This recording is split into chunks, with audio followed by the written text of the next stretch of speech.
Channel کو subscribe کریں اور بیل کے آئیکن پر پریس کر دیجئے تاکہ ہر نئی ویڈیو سب سے پہلے آپ حاصل کر سکیں۔ ایک بار درود پاک پڑھ کے کمنٹس میں اللہ لکھتے ہیں۔ اللہ جل وعلا کی حمد و ثنا کے بعد رسول رحمت، شفیع معظم، نبی محتشم، حضور ختم المرتبت صلی اللہ علیہ وآلہ وسلم کے حضور ناز میں اپنی عقیدتوں، ارادتوں اور محبتوں کا خراج پیش کرنے کے بعد واجب الاحترام ذوی الاحتشام معزز و مکرم سامعین، حاضرین، حاضرات، ناظرین و ناظرات، السلام علیکم ورحمۃ اللہ وبرکاتہ۔ مجھے اس بات کا شدت سے احساس ہے کہ یہ گراؤنڈ تنگ پڑ گئی ہے اور باہر سڑک سے ہم جس طرح گزر کے آئے ہیں آپ لوگوں کو بیٹھنے میں دقت محسوس ہو رہی ہے، لیکن کچھ وقت کے لیے نظم و ضبط کے ساتھ اگر آپ تشریف رکھیں گے، مشکل سہنے کے باوجود ایک دوسرے کو راحت پہنچانے کی کوشش کریں گے اور اپنی توجہات کو میری جانب مبذول کریں گے تو آج کے اس اجتماع کا مقصد حاصل ہوگا۔ کہیں یہ قیمتی وقت جگہ کی تلاش میں اور بسر نہ ہو جائے، جہاں جگہ ملی ہے کھڑے ہیں، بیٹھے ہیں، آواز اگر پہنچ رہی ہے تو اپنی توجہات کو میری جانب کر لیں۔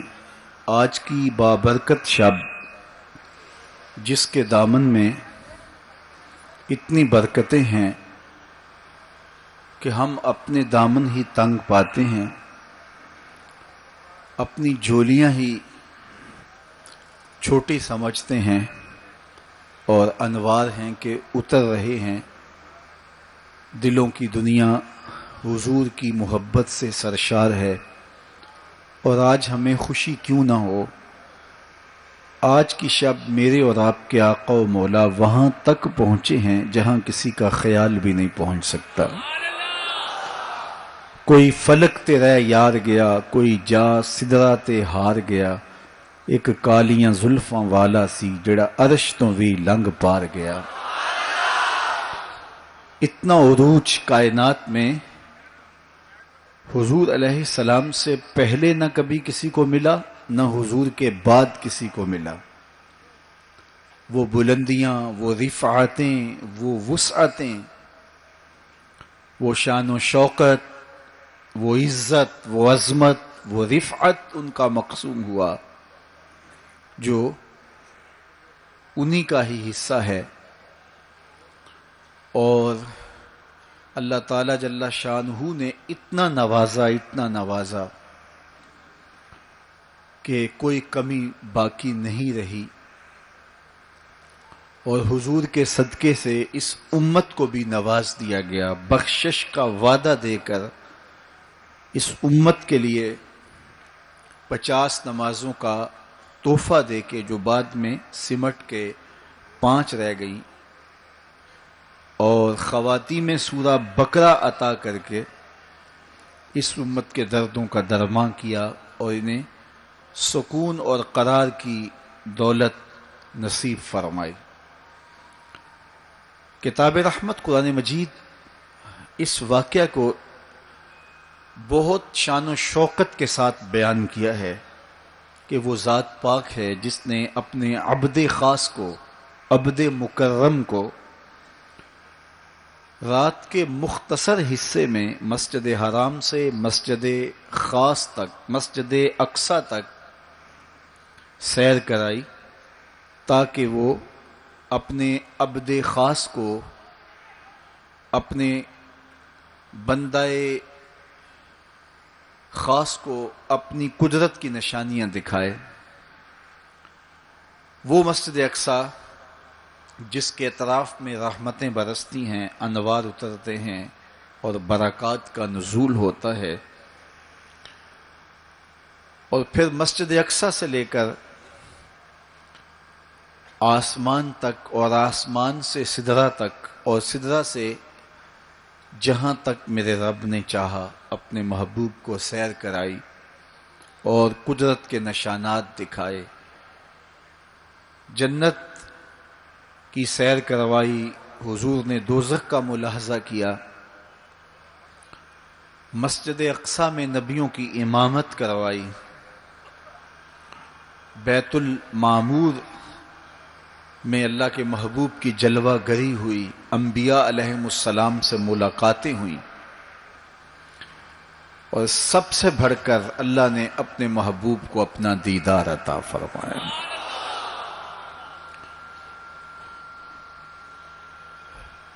اب اس سرعت کے ساتھ، جس تیزی کے ساتھ حضور علیہ السلام تشریف لے گئے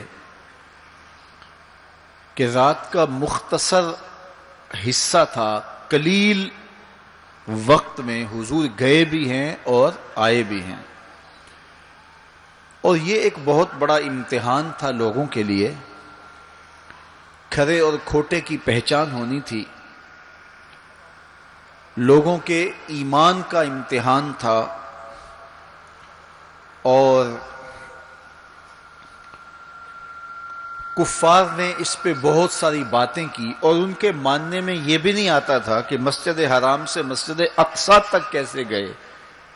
ابو جہل نے گلی گلی جا کے پروپیگنڈا کیا کہ ہمارا کون سا مسجد اقصی میں آنا جانا نہیں ہے، تو 1 مہینہ جاتے ہوئے لگتا ہے، 1 مہینہ آتے ہوئے لگتا ہے، تو چھو کے بھی آنا ہو تو 2 ماہ چاہیے، اور یہ رات کے مختصر وقفے میں وہاں سے ہو کر آنے کی بات کر رہے ہیں، تو یہ کیسے ہم تسلیم کریں، یہ باتیں کیسے مان لیں؟ تو وہ مسجد حرام سے لے کے مسجد اقصی تک حضور علیہ السلام کے جانے اور آنے کو نہیں مانتے تھے، اور ماننے والوں نے کہا سر عرش بھی گئے ہیں اور واپس آئے ہیں، ہم اسے بھی مانتے ہیں۔ ابو جہل نے گلی گلی جا کے کہا، اور اس نے یہ سمجھا کہ یہ میرے ہاتھ ایک چیز آ گئی ہے جس سے میں لوگوں کو حضور سے دور کر سکوں، اور وہ پوچھتا پھرتا تھا بتاؤ یہ بات ماننے میں آتی ہے؟ اچانک حضرت ابو بکر صدیق رضی اللہ تعالیٰ عنہ سے ملاقات ہو گئی، تو کہا ابو بکر تم ہی بتاؤ، اگر کوئی کہے کہ رات کے مختصر حصے میں گیا بھی ہوں اور پلٹ کے بھی آیا ہوں تو یہ بات ماننے میں آتی ہے؟ تو فرمایا بالکل ماننے میں نہیں آتی، چھو کے بھی آنا ہو تو 2 ماہ چاہیے۔ سمجھا لوہا گرم ہو گیا، اب چوٹ پورے ٹکانے پہ بیٹھے گی، تو کہنے لگا کہ پھر جن کا کلمہ تم پڑھتے ہو انہوں نے یہ دعویٰ کیا ہے، تو حضرت ابو بکر صدیق فرماتے ہیں کہ وہ اس سے بھی عجیب کرے تو میں وہ بھی ماننے کو تیار ہوں، وہ تو آسمان کی خبریں دیتے ہیں، ہم وہ بھی مانتے ہیں۔ تو محبت والوں کے لیے، ایمان والوں کے لیے تو یہ قابل تعجب نہیں ہے۔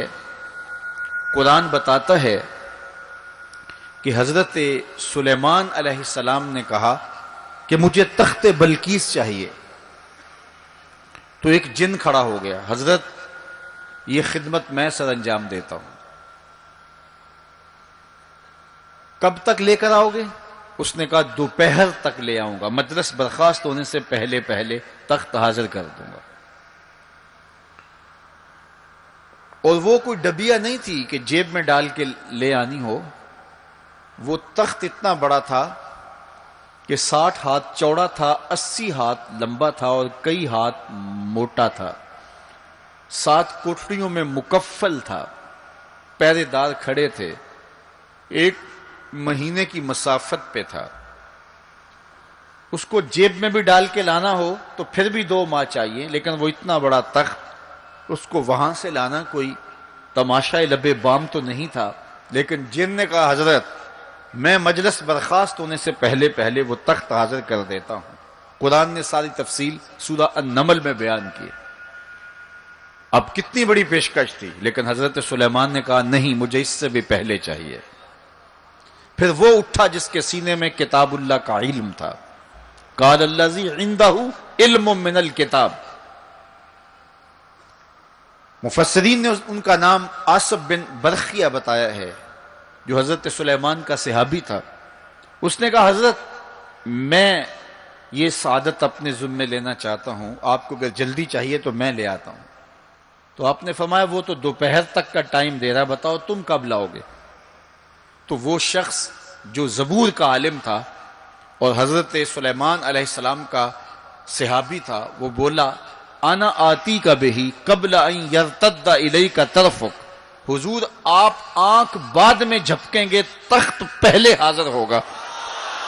اور حضرت سلیمان نے ابھی آنکھ جھپکی نہیں تھی، تخت سامنے پڑا ہوا تھا۔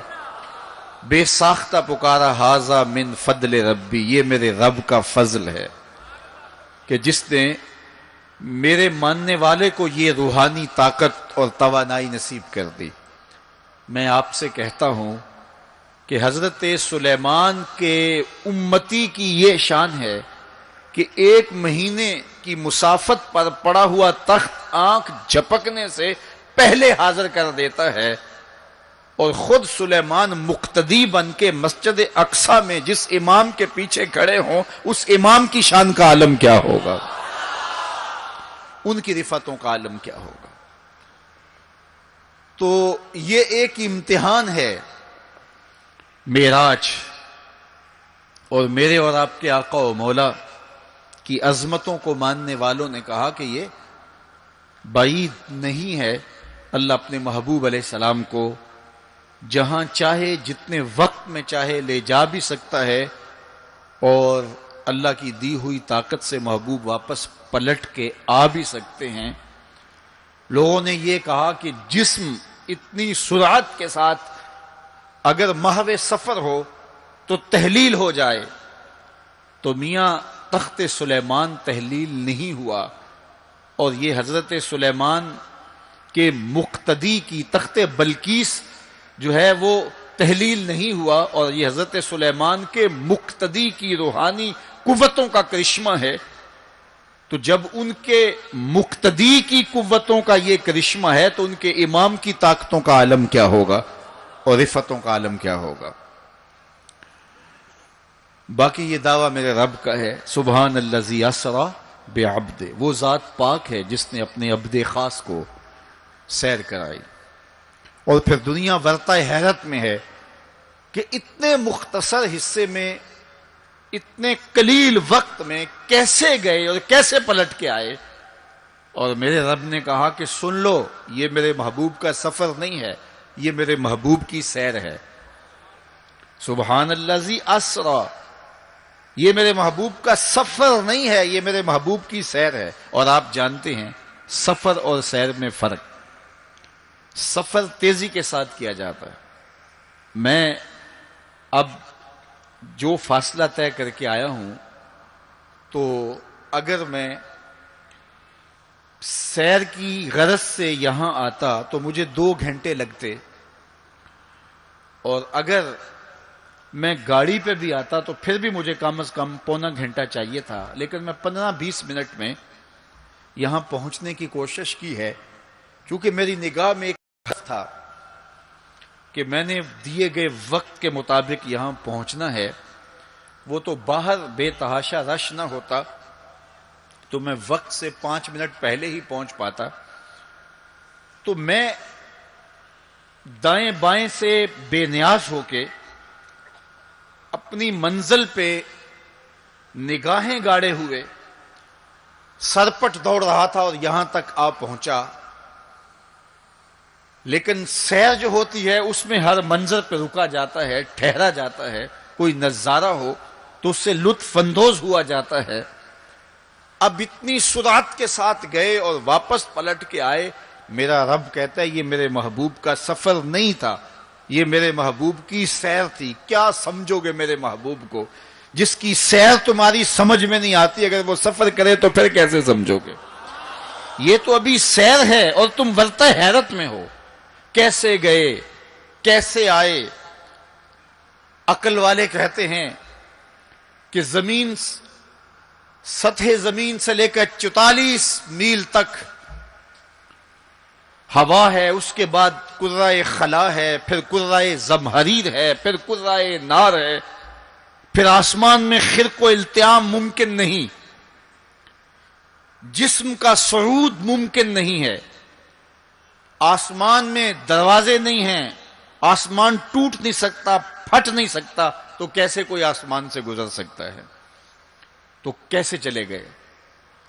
ہم کہتے ہیں کہ حضرت آدم ماں حضرت حوا کے کیسے آئے؟ یہ رکاوٹیں ان کے راستے میں بھی تو تھیں۔ حضرت عیسیٰ علیہ السلام کے بارے میں ہمارا عقیدہ ہے کہ وہ پھانسی نہیں دیے گئے، سولی نہیں چڑھائے گئے، بلکہ اللہ نے ان کو آسمان پہ اٹھا لیا۔ تو یہ رکاوٹیں تو ان کے راستے میں بھی آئی ہوں گی، تو وہ کیسے چلے گئے؟ جب حضرت عیسیٰ جا سکتے ہیں، حضرت آدم آ سکتے ہیں، تو میرا نبی جا بھی سکتا ہے، میرا نبی آ بھی سکتا ہے۔ فرق یہ ہے ابھی تک جو گیا ہے پلٹ کے آیا نہیں، جو آیا ہے ابھی تک پلٹ کے گیا نہیں۔ میرے نبی گئے بھی ہیں، میرے نبی آئے بھی۔ سی راز میراج محبتاں دا نہیں سی کسے دی سمجھ وچ آن والا، سدیا طالب تے گیا مطلوب ہوتے، جبرائیل سی صد لے جان والا، بازے آخ دے بن دروازیاں تو کیویں پہنچیا عرش تے جان والا، ابر عقل نو ایتھے دخل کیے، جانے جان والا یا لے جان والا۔ یہ میرے رب کا دعویٰ ہے، اپنے محبوب کو سیر میں نے کروائی۔ تو کائنات میں جن رفعتوں تک، جن بلندیوں تک میرے حضور پہنچے، اچھا سیر کروائی کیوں؟ تو کہا کہ میں اپنے عجائب قدرت کی نشانیاں اپنے عبد خاص کو، عبد منیب کو، عبد مختار کو، عبد مکرم کو دکھانا چاہتا ہوں۔ اور پھر اللہ جل شانہ نے اپنے محبوب کو اتنی نشانیاں دکھائیں جن کا تعلق دیکھنے سے بھی تھا، جن کا تعلق وجدان سے بھی تھا، محسوسات سے بھی تھا، سننے سے بھی تھا۔ کبھی حضور علیہ الصلوۃ والسلام جنت کی خوشبو سونگھتے ہیں، نظاروں کی وادی دیکھتے ہیں، اور جنت کے محلات کو حضور ملاحظہ فرماتے ہیں، اور کبھی دوزخ کے اندر عذابوں میں مبتلا لوگوں کو حضور علیہ الصلوۃ والسلام دیکھتے ہیں، اور پھر اپنی امت کو بیان بھی فرمایا تاکہ وہ ان اعمال بد سے بچ جائیں جو جہنم میں لے جانے کا سبب اور ذریعہ ہے۔ آج کی شب خاص میں میں اور آپ اپنی زندگیوں پہ غور کریں، اور حضور علیہ السلام نے وہ جو ہمیں خبریں دی ہیں ان کو دیکھیں، اور کوئی ایسی کوتاہی کہیں ہمارے اعمال میں تو نہیں ہے، اگر ہے تو اس کو اپنے سے دور کر کے ایک نئی زندگی کا آج سے آغاز کریں۔ حضور علیہ الصلوۃ والسلام نے فرمایا کہ میں نے کچھ لوگوں کو دیکھا کہ پتھروں سے ان کے سر کچلے جا رہے ہیں، اور پتھروں سے کچلنے کی وجہ سے ان لوگوں کے سر کیمے کی طرح ہو جاتے، کوٹ دیے جاتے ہیں پتھروں سے، لیکن تھوڑی دیر کے بعد پھر صحیح ہو جاتے ہیں، لیکن پھر دوبارہ ان کے سر کچلے جاتے۔ تو میں نے پوچھا جبریل یہ کون لوگ ہیں؟ تو کہا کہ یہ وہ لوگ ہیں کہ جن کے سر نماز کی وجہ سے بوجھل رہتے تھے، نماز جن کو بڑی بھاری لگتی تھی۔ کئی لوگوں کو نماز کا کہیں تو وہ 100 بہانے کرتے ہیں، اور ایک بہانہ تو ہر بے نمازی کرتا ہے، میرے کپڑے پاک نہیں ہیں۔ میرے والد گرامی فرمایا کرتے تھے تیرے کپڑے کیسے پاک ہو سکتے ہیں جب تو اللہ کے حضور جھکنا نہیں جانتا؟ جب اس کے حضور جھکنا سیکھ جائے گا تیرا لباس بھی پاک ہو جائے گا، تیرا بدن بھی پاک ہو جائے گا، تیرا تن بھی پاک ہو جائے گا، تیرا من بھی پاک ہو جائے گا۔ تو 100 بہانے، تو ان کے سر نماز کی وجہ سے بوجھل ہو جاتے، اذان کی آواز سنتے اور پھر دوبارہ سرہانے پہ سر ڈال دیتے اور اٹھنے کی ہمت نہ پڑتی۔ حی علی الصلاۃ حی علی الفلاح کی دل فریب صدائیں کانوں میں پڑتی۔ تو ان کے سر نماز کی وجہ سے بوجھل ہوتے تھے، اور آج ان کے سر پتھروں سے کوٹے جا رہے ہیں۔ اس پورے اجتماع میں جو اس گراؤنڈ کے کناروں تک ہے اور باہر گلی میں بھی اس لاؤڈ سپیکر کے ذریعے سے بازار میں بھی سڑک پر بھی آوازیں پہنچ رہی ہوں گی، تو آپ سب اور میں غور کریں کہ ہماری زندگی میں کہیں نماز سے کوتاہی تو نہیں ہے، اور یہ بھی سن لیجئے کہ یہ معراج کا تحفہ خاص ہے جو حضور لے کر آئے ہیں۔ معراج کی شب جب حضور وہاں پہنچے، جب کسی کا تصور بھی نہیں پہنچ سکتا، تو اللہ نے اپنے محبوب علیہ السلام کو جو عطا کیا اس میں خواتین میں سورہ بقرہ تھی، سورہ بقرہ کی آخری آیات عطا کی گئی، امت کے ساتھ بخشش کا وعدہ کیا گیا اگر وہ شرک نہیں کرتی، اور جو سب سے اہم شے وہ یہ کہ 50 نمازوں کا تحفہ دیا گیا۔ آقا کریم علیہ السلام 50 نمازوں کا ہدیہ اور تحفہ لے کر کے واپس پلٹے، چھٹے آسمان پہ حضرت موسیٰ علیہ السلام سے ملاقات ہوئی، اور انہوں نے کہا کہ میں بنی اسرائیل کا تجربہ رکھتا ہوں، اور امتوں کا گہرا تجربہ رکھنے کی وجہ سے میں آپ سے عرض کرتا ہوں کہ آپ اللہ کی بارگاہ میں جائیے اور نمازوں میں تخفیف کی درخواست پیش کیجئے، یہ 50 نمازیں نہیں پڑھ پائیں گے۔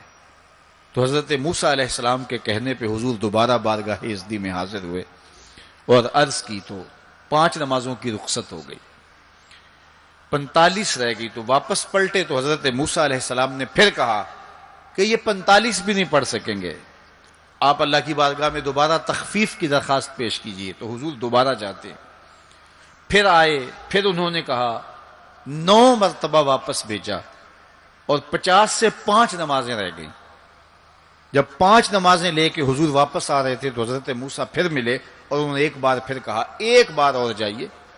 اب عادت باری کیا ہے، ہر بار درخواست کرنے سے 5 نمازوں کی رخصت ملتی ہے، اب رہ ہی 5 گئی ہیں، تو عادت باری کے مطابق اب یہ 5 بھی معاف ہو جائیں گی۔ تو حضور نے فرمایا، مجھے رب سے شرم آتی، رب سے حیا آتی۔ امت سے توقع کی کہ یہ امت اتنی نکمی تو نہیں ہے کہ 5 نمازیں بھی نہ پڑھے۔ تو میرے اور آپ سے یہ ہمارے آقا و مولا کی توقع تھی کہ ہم 5 نمازیں ادا کریں، اور یہ 5 نمازیں ہمیں ثواب 50 کا ہی عطا کریں گے۔ لا تبدیل لکلمات اللہ، اللہ کی باتیں تبدیل نہیں ہوتی۔ بظاہر یہاں 9 مرتبہ تبدیلی آئی ہے، لیکن اللہ نے ایک ضابطہ دیا، من جاء بالحسنۃ فلہ عشر امثالھا، جو ایک نیکی کرے 10 کا ثواب دیتا ہوں، پڑھو گے 5 ثواب 50 کا ہی عطا کروں گا، چونکہ اللہ کی باتیں تبدیل نہیں ہوتی۔ تو یہ 5 نمازیں تحفہ معراج ہیں جو حضور لے کر کے آئے ہیں، اسی لیے الصلاۃ معراج المومنین کہا گیا کہ معراج اہل ایمان کے لیے، نماز اہل ایمان کے لیے معراج ہے۔ حضور کا معراج تو یہ کہ رخ مالک سے پردے اٹھے اور دیدار الہی کیا، اور وہاں تک پہنچے جہاں کسی کا تصور بھی نہیں پہنچ سکتا۔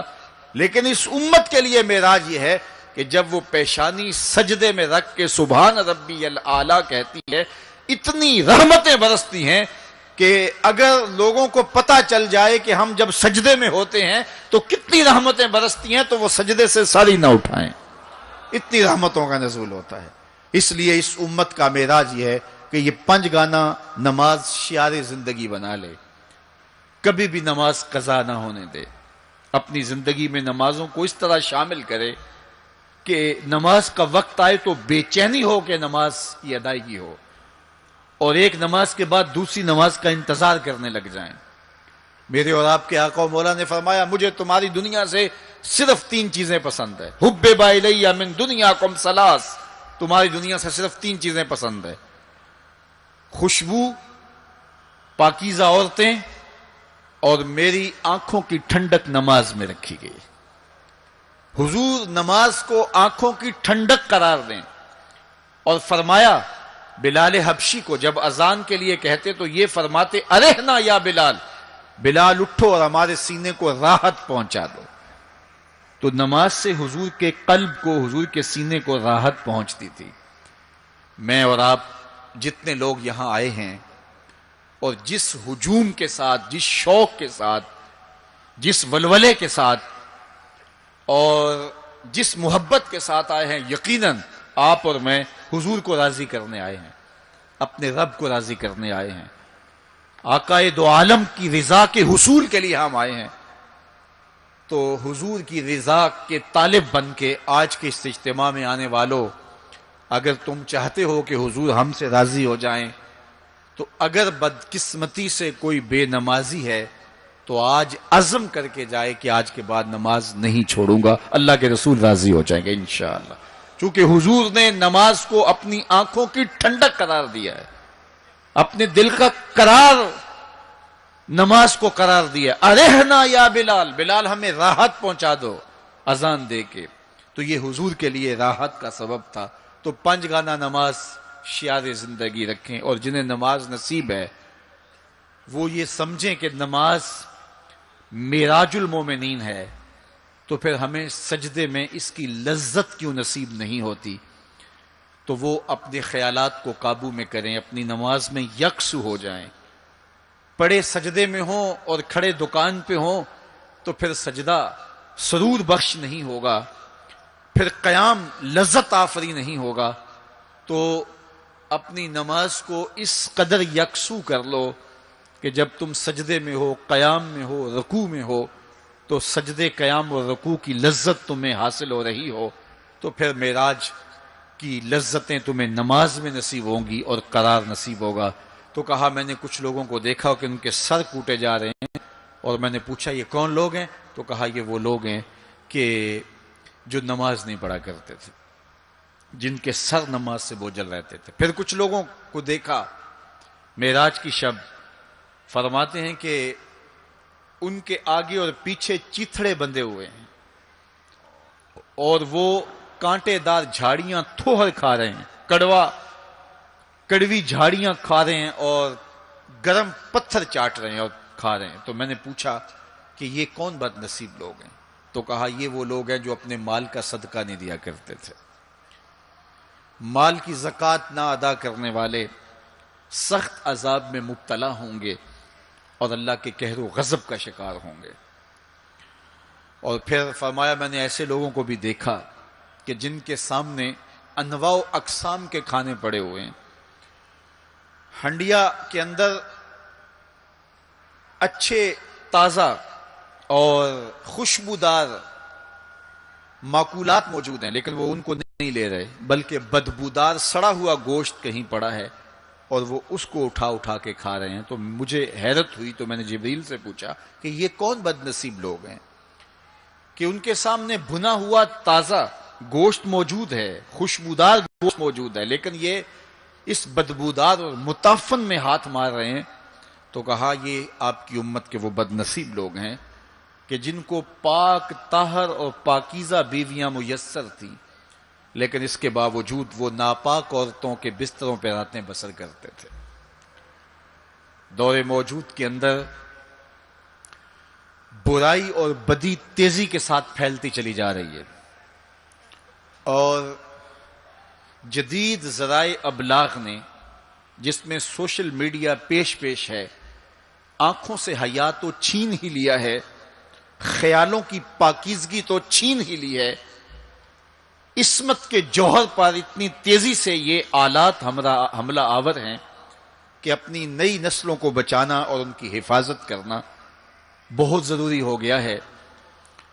میری اور آپ کی ذمہ داری ہے کہ ہم اپنی اولادوں پر گہری نظر رکھیں اور ان کی حفاظت کریں، چونکہ اگر عصمت کا جوہر محفوظ نہ رہا تو پھر پلے کچھ بھی نہیں رہا، اگر آبرو سلامت نہیں رہی تو پھر پلے کچھ بھی نہیں رہا۔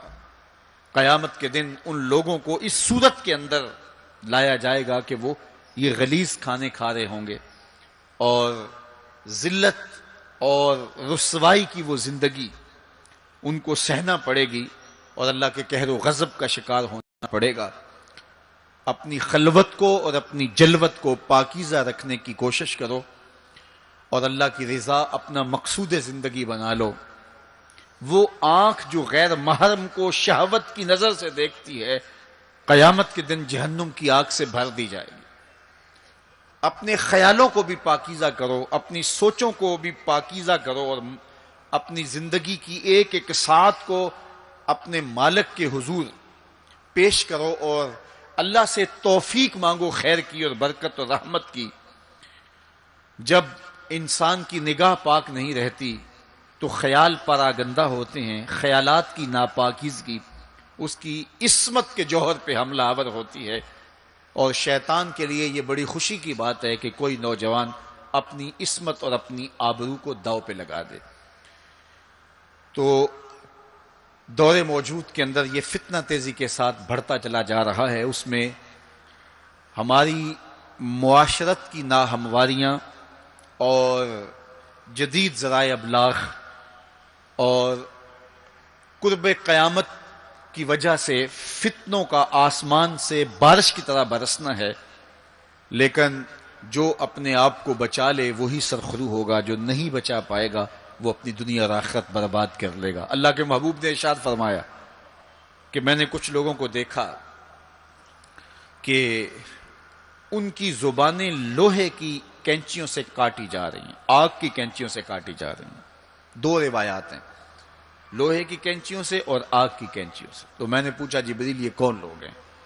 تو کہا حضور یہ آپ کی امت کے فتنہ پرور خطیب ہیں، جو کہا کرتے تھے ان کا اپنا وہ عمل نہیں ہوا کرتا تھا۔ لوگوں کے اندر فتنہ اور فساد بپا کرنے والے لوگ، جن کی زبان کی تلخیاں معاشروں کے اندر تفریق پیدا کرتی ہیں، بھائی بھائی سے لڑ پڑتا ہے، میاں بیوی کے درمیان تفریق پیدا کر دیتے ہیں، نفرت کی چنگاریاں ان کی زبان اگلتی ہے، اور ان کے لہجے لوگوں کے اندر تفریق، تشدد، افتراق اور فرقہ بندیاں پیدا کرتے ہیں۔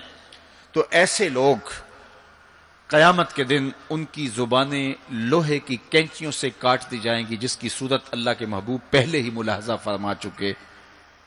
تو بدترین اس امت کے لوگ بھی علماء ہیں، اور بہترین اس امت کے لوگ بھی علماء ہیں۔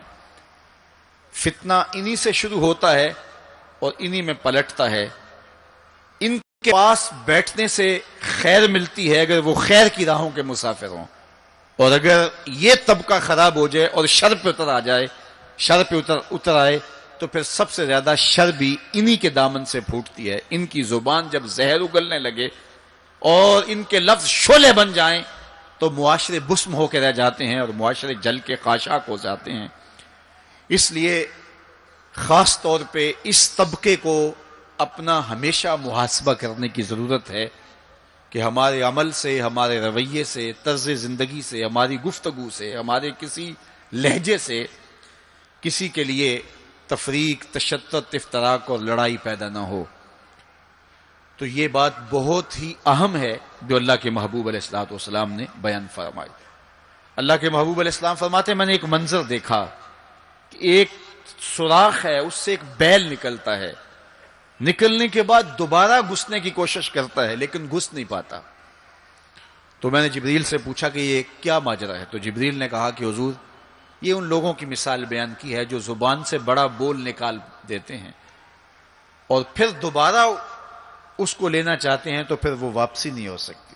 بعض اوقات آپ کوئی ایسی بات کر دیتے ہیں جس سے فتنہ پھیلنا شروع ہو جاتا ہے، جس سے شر پھیلنا شروع ہو جاتی ہے، جس سے معاشرے کے اندر تشدد اور افتراق پیدا ہونا شروع ہو جاتا ہے، جس سے لوگ آپس میں الجھ پڑتے ہیں۔ تو آپ آرام سے زبان سے کوئی جملہ نکال دیتے ہیں لیکن بعد میں اس کو واپس لینا چاہیں لیکن وہ شر پھیل چکی ہوتی ہے۔ تو اسی لیے ہمارے بزرگوں نے ہمیں یہ کہا ہے کہ بولنے سے پہلے 100 مرتبہ بات کو تول لو، غور کر لو، فکر کر لو۔ کمان سے تیر نہ نکلا ہو، آپ کے پاس اختیار ہوتا ہے کہ جب چاہو اس کو پھینک لو، لیکن جب آپ کمان سے تیر چھوڑ چکے ہوں تو پھر آپ کا اختیار ختم ہو جاتا ہے۔ پھر وہ زخمی کرے، کسی کی موت کا سبب بنے، یا وہ تیر ضائع چلا جائے، پھر تمہارا اختیار نہیں ہوتا۔ تو بولنے سے قبل ضرور سوچو کہ میری زبان سے نکلا ہوا کوئی جملہ اس معاشرے پر کیا اثر پیدا کرے گا، اور جب زبان سے جملہ نکل گیا تو پھر آپ کے اختیار میں نہیں ہے۔ تو یہ بہت ضروری ہے۔ اس وقت ہر بندہ جو زبان میں آئے بول دیتا ہے، ہر بندے کو اس وقت بولنے کی جو لت ہے، اور آج کل تو وہ سوشل میڈیا کے اوپر جو من میں آیا تنہائی میں وہ لکھ دیا، اور لکھ کے معاشرے کے اندر لوگوں کے اندر وہ چیز وائرل کر دی، جس طرح کی تصویر چاہا ڈال دی، لیکن پھر بعد میں وہ آپ کے اختیار میں چیز نہیں رہتی ہے۔ بلکہ اب تو اتنے بخسیس اور اتنے نیچ فطرت کے لوگ بھی سوشل میڈیا پہ بیٹھے ہوئے ہیں. کسی زمانے کے اندر جو گندے مزاج کے لوگ ہوتے تھے وہ واش روم کے اندر بیٹھ کر کے چھپ کے اپنے خب سے باطن کا اظہار کرتے تھے اور واش روم کی دیواروں کے اوپر جو ان کے من میں غلاظت ہوتی وہ لکھ دیا کرتے تھے. پبلک واش رومز کے اندر ایسے مناظر آپ نے بھی دیکھے ہوں گے کہ انسانیت کا سر شرم سے جھک جاتا ہے. ایسے چھوٹی سوچ کے لوگ وہاں بیٹھ کر کے جو ہے وہ لکھ دیا کرتے تھے. اب وہی لوگ، ان کو ایک سوشل میڈیا کا پلیٹ فارم مل گیا ہے اور وہ یہاں اپنے بند کمرے میں جو چاہیں لکھ کے اس کے اوپر ڈال دیں، اور اس کی شر اور اس کا فساد اور اس کی غلاظت، اس کی گندگی کے چھینٹے کہاں کہاں تک پہنچتے ہیں ان کو اس سے غرض نہیں ہوتی. تو ایک ایک حرف جو زبان سے نکلتا ہے، تمہارے قلم سے نکلا ہوا ایک ایک جملہ، اس کا حساب ہونا ہے قیامت کے دن. ایک ایک چیز کے بارے میں پوچھا جائے گا. اور آج اگر تم سوشل میڈیا پہ کوئی بات چھوڑتے ہو یا کسی مجمع عام کے اندر کوئی بات کرتے ہو یا تنہائی کے اندر کوئی بات کرتے ہو اور پھر اس کی شر پھیلتی ہے، تو وہ شر تو پھر سفر کرتی رہے گی. تم اب وہ جملے کہنے چھوڑ بھی دو، تم اپنا وہ اکاؤنٹ بند بھی کر دو، لیکن وہ شر، وہ غلاظت، وہ گندگی، وہ چھینٹے جو اڑے تھے وہ آگے بڑھتے رہیں گے اور اس کا گناہ تمہارے نامہ اعمال میں، تمہارے کھاتے میں درج ہوتا رہے گا. حتیٰ کہ تم مر بھی گئے تو پھر بھی تمہارے نامہ اعمال کے اندر وہ سب کچھ اترتا رہے گا. اس لیے اپنے آپ کو محتاط کرنے کی ضرورت ہے اور اپنے ایک ایک لمحے کو محفوظ کرنے کی ضرورت ہے. اپنے وقت کو قیمتی جانو. اپنی زبان کو کھولنے سے قبل 100 بار سوچو کہ جو میں لفظ کہہ رہا ہوں وہ کیا مجھے کہنا چاہیے یا نہیں. میرے اور آپ کے آقا و مولا نے فرمایا جو اللہ اور پچھلے دن پر ایمان رکھتا ہے وہ خیر کی بات کہے ورنہ چپ رہے. اس کا چپ رہنا اس کے لیے بہتر ہے، اور اگر وہ کہنا چاہتا ہے تو وہ خیر کی بات کہے. تو فرمایا میں نے وہاں بیل نکلتے ہوئے دیکھا اور پھر دوبارہ گھسنا چاہتا ہے تو گھس نہیں پاتا. تو کہا جبریل نے کہ یہ وہ بول ہے جو زبان سے نکالا جا چکا ہے، اب دوبارہ زبان میں اس کو داخل نہیں کیا جا سکتا. اور مختلف صورتیں حضور نے دیکھی. لوگوں کو عذابوں کے اندر مبتلا دیکھا، لوگوں کو تکلیفوں کے اندر مبتلا دیکھا، کسی کو خون کی نہر کے اندر غوطے کھاتے دیکھا، کسی کے پیٹ کے اندر سانپ دیکھے. اور جبریل سے پوچھا تو جبریل نے عرض کی یا رسول اللہ یہ سود خور ہے، یا رسول اللہ یہ حرام کھانے والا ہے، یہ فلاں جرم کا مرتکب شخص ہے. تو وہ صورتیں حضور علیہ السلام کو دکھائی گئی اور وہ مناظر حضور کو دکھائے گئے. اور دوسری جانب جنت میں حضور نے ان خوش نصیب لوگوں کو بھی دیکھا کہ جن کی نیکیوں کی وجہ سے وہ اللہ کی رحمتوں کے حصار میں ہیں. ایک شخص کو دیکھا جو نور عرش میں ڈوبا ہوا ہے اور وہ نور ہی نور میں ہے. اللہ اکبر. تو جبریل سے حضور نے پوچھا یہ کون شخص ہے؟ تو جبریل امین نے اس کی 3 خوبیاں بیان کی. ان میں سے ایک خوبی یہ تھی کہ وہ اپنے والدین کا فرما بردار ہے. حضور علیہ السلام نے معراج کی شب بہت نظارے دیکھے، جنت دوزخ کو مشاہدہ کیا. حضور نے انبیاء علیہ السلام سے ملاقاتیں کی. پہلے آسمان پہ حضور علیہ السلام نے حضرت آدم علیہ السلام کو دیکھا. دوسرے آسمان پہ دیگر حتیٰ کہ 7ویں آسمان تک مختلف نبیوں کو دیکھا. اور پھر اس کے بعد حضور علیہ السلام 7 آسمانوں سے گزرتے ہوئے جب سدرۃ المنتہا پہ پہنچے تو جبریل امین نے کہا کہ حضور اب اس سے آگے میں نہیں جا سکتا. اللہ اکبر. پھر سبز نوری تخت آیا جس پہ حضور جلوہ فراز ہوئے. رف نامی اس تخت پہ حضور بیٹھے. پھر حضور وہاں تک پہنچے جہاں کسی کا خیال بھی نہیں پہنچ سکتا. خرد سے کہہ دو کہ سر جھکا لے، گماں سے گزرے گزرنے والے، یہاں خود پڑے ہیں جہت کو لالے، کوئی کیا بتائے کدھر گئے تھے. سراغ عین و متا کہاں تھا، نشان کیف و الا کہاں تھا، نہ کوئی ساتھی نہ کوئی راہی، نہ سنگ منزل نہ مرحلے تھے. کمان امکان کے جھوٹے نکتوں تم اول آخر کے پھیر میں ہو، محیط کی چال سے پوچھو کدھر سے آئے کدھر گئے تھے، کوئی حد ہے ان کے عروج کی، بلغل اولاب کمالے۔ حضور علیہ الصلوۃ والسلام فرماتے رأیت ربی فی احسن صورہ، اللہ اکبر، سب سے بڑی دولت جو حضور نے ملاحظہ کی، سب سے بڑا نور جو حضور نے دیکھا، سب سے بڑی قدرت کی نشانی جو حضور نے دیکھی، وہ یہ تھا کہ حضور نے سر کی آنکھوں سے اپنے رب کا دیدار کیا۔ نور ہی نور، اجالے ہی اجالے، روشنیاں ہی روشنیاں۔ اللہ اکبر، خود بلایا محبوب کو اور اپنا جلوہ دکھایا۔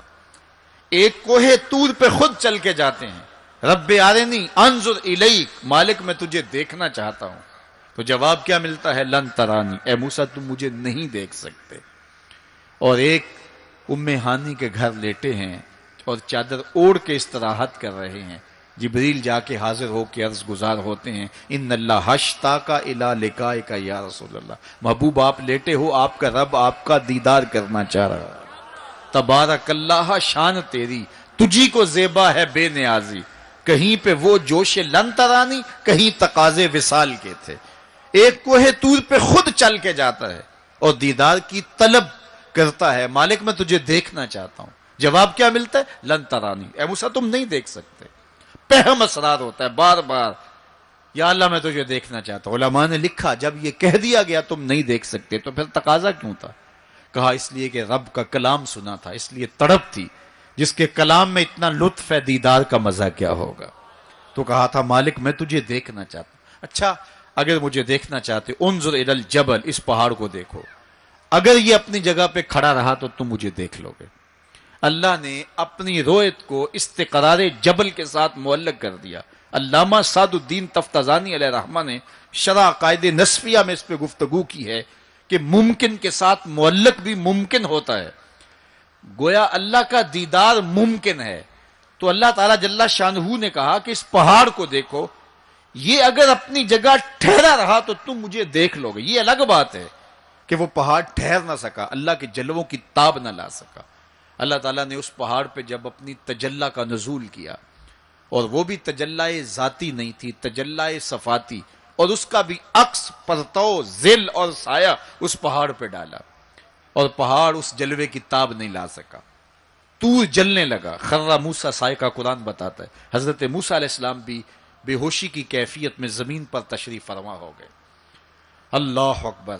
اس کے بعد جب ہوش میں آئے تو حضرت موسیٰ اللہ کی بارگاہ میں عرض گزار ہے، مالک میں تیرے حضور توبہ کرتا ہوں، میں نے تقاضا ہی کیوں کیا۔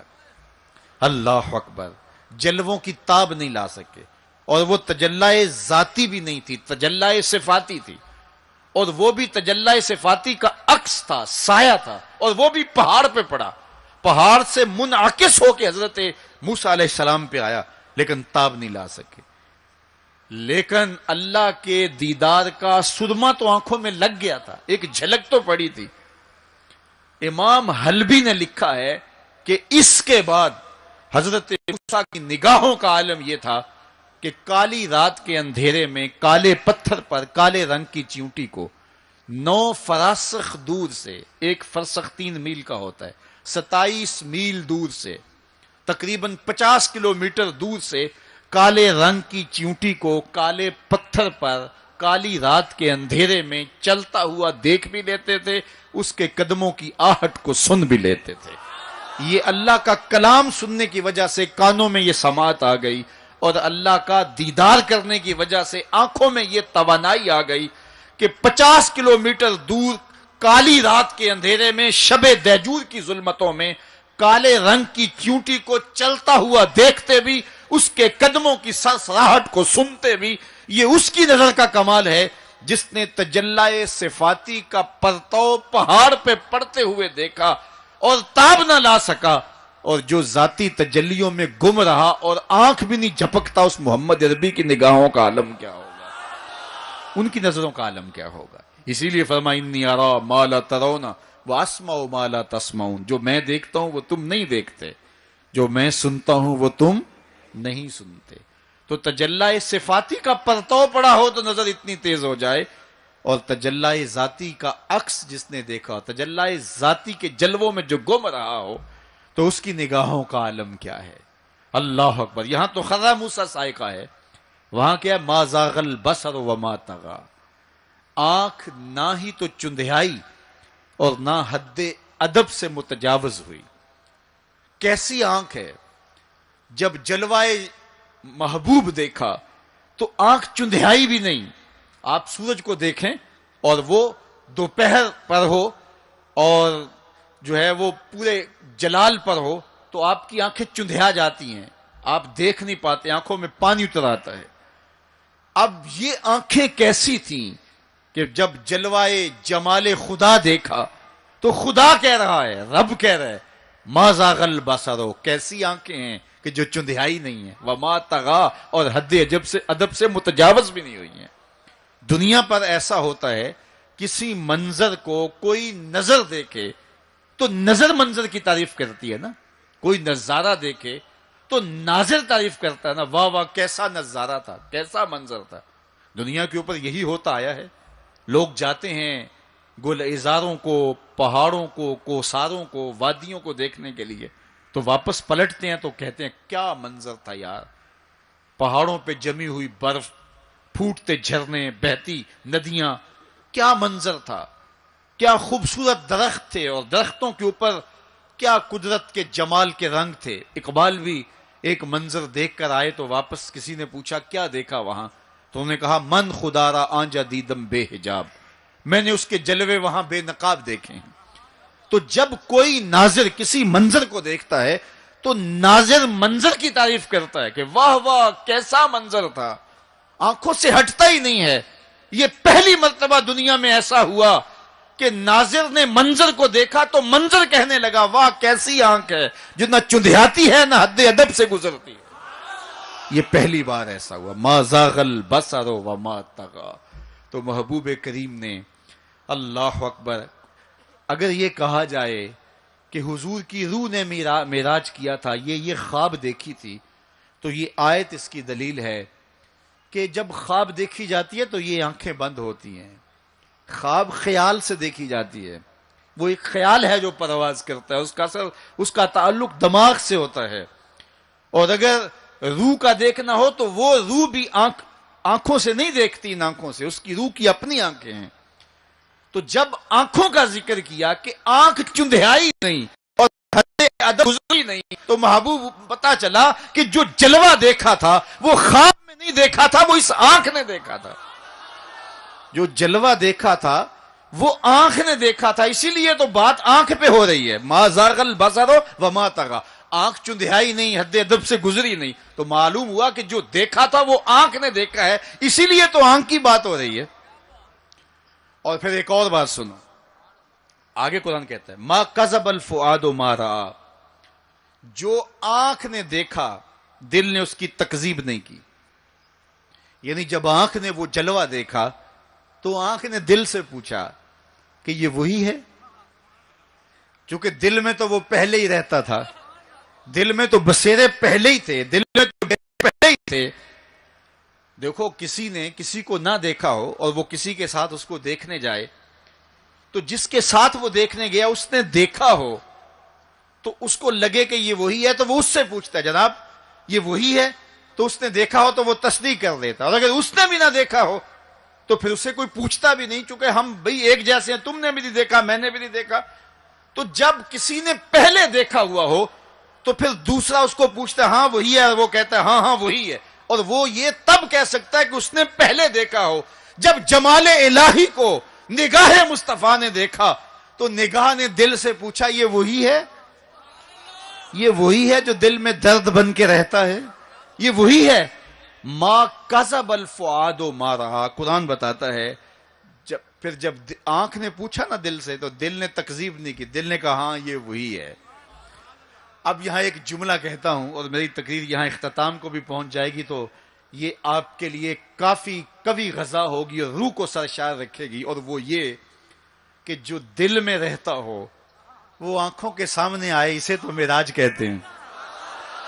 جو دل میں بستا ہو وہ آنکھوں کے سامنے آ جائے، اسے ہی تو معراج کہتے ہیں. اس لیے دل نے تو پہلے ہی دیکھا تھا, دل میں تو وہ پہلے ہی رہتا تھا. آج شب جو ہے وہ آنکھ نے دیکھا, تو آنکھ جو ہے وہ تڑپ کے دل سے پوچھتی ہے وہی ہے. اللہ اکبر. تو پھر آنکھ نے جب پوچھا تو دل نے ما کذب الفؤاد, دل نے تکذیب نہیں کی بلکہ دل نے تصدیق کی.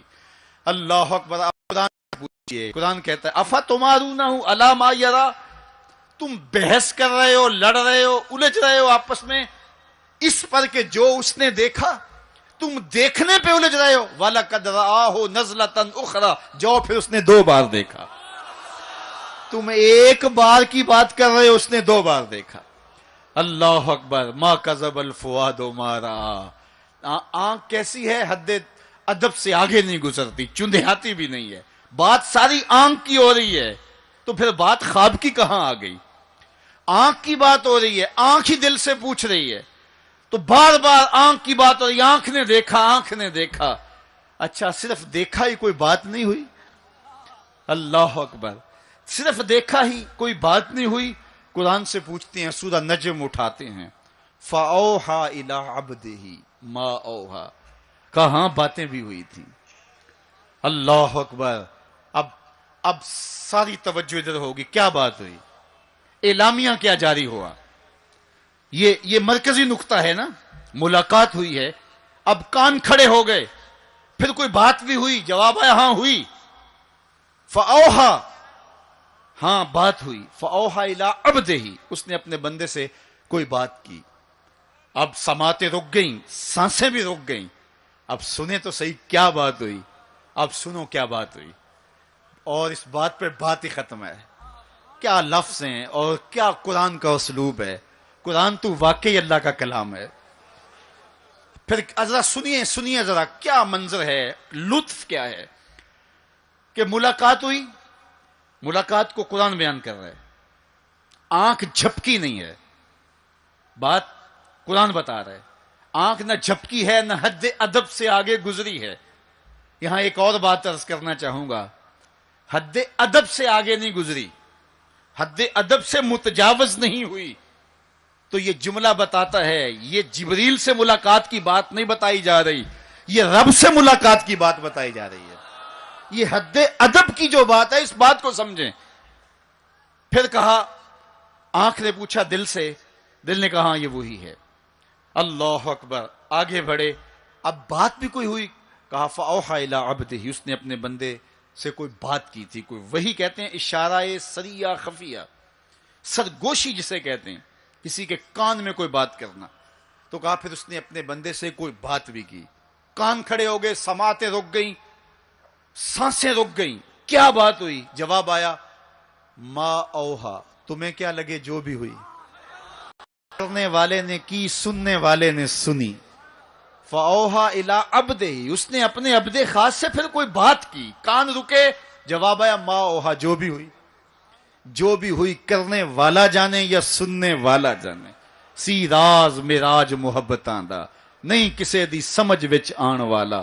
سدیا طالب تے گیا مطلوب ہوتے, جبرائیل سی صد لے جان والا. بازے آخدے بن دروازیاں تو کیویں پہنچیا عرش تے جان والا. ابر عقل نو ایتھے دخل کیے, جانے جان والا یا لے جان والا. تو کہا جو بھی بات ہوئی وہ ہوئی ضرور. اللہ اکبر. لیکن اتنا سمجھ لو, جو بھی بات ہوئی اس میں گناہگاروں کی بخشش کا پیکج ضرور تھا, اس میں گناہگاروں کی بخشش کی کہانی ضرور ہے. یہ بات اچھی طرح سمجھ لو. اس لیے تم خوشیاں منا رہے ہو, اسی لیے تمہارے چہرے کھلے ہیں معراج کی شب, کہ آج کی شب رب سے محبوب نے جو بات کی ہے اس میں گناہگاروں کی نجات کی ضمانت اپنے رب سے لی ہے. اللہ اکبر. تو وہ شان عطا کی, وہ رفعت نصیب ہوئی, وہ بلندیاں نصیب ہوئی جو کسی اور کا مقسوم نہیں ہے. ایک شب کا محفل معراج کیا, ساری زندگی ان کے نام پر درود پڑھتے رہیں, ان کے دین کے لیے اپنے آپ کو وقف کر دیں, اور ایک ایک سانس ان کے نام کر دیں. حق کے شکر پھر بھی ادا نہ ہو, اس لیے کہ ہماری بخشش کی ضمانت اسی دہلیز سے ہوئی, اسی چوکھٹ سے ہوئی.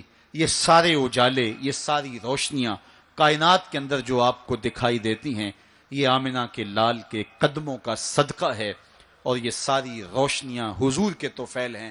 انشاءاللہ العزیز شب برات کو مرکز مصطفیٰ کے اندر اسی طرح جشن ہوگا، اور یہ رات خاص طور پہ توبہ کی رات ہے۔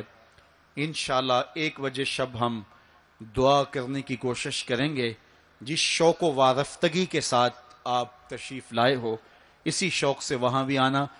مجھے اس بات کا پتہ ہے کہ اس وسیع اور عریض گراؤنڈ میں پچھلے سال بھی جگہ کم پڑ گئی تھی، لیکن اب ہم نے الحمدللہ مرکز مصطفیٰ کو مزید وسیع کیا ہے۔